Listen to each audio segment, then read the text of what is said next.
ফাতেমা, গরিবকে সাহায্য করলে কি হয়? আল্লাহ খুশি হন, আমাদের গুনাহ মাফ করেন। ফাতেমা, জুমার দিন কেন গুরুত্বপূর্ণ? কারণ এটা মুসলমানদের জন্য বরকতের দিন। ফাতেমা, আল্লাহ আমাদের দোয়া কখন কবুল করেন?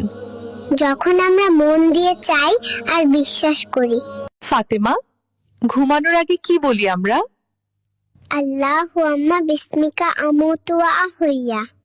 ফাতেমা, সবাইকে সালাম দিতে বলো কেন?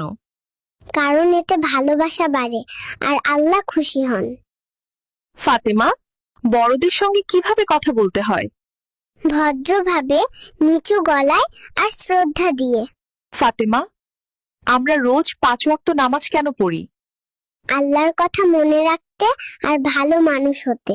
ফাতেমা, আমরা কেন রোজা রাখি? আল্লাহকে খুশি করতে আর নিজের ধৈর্য শিখতে।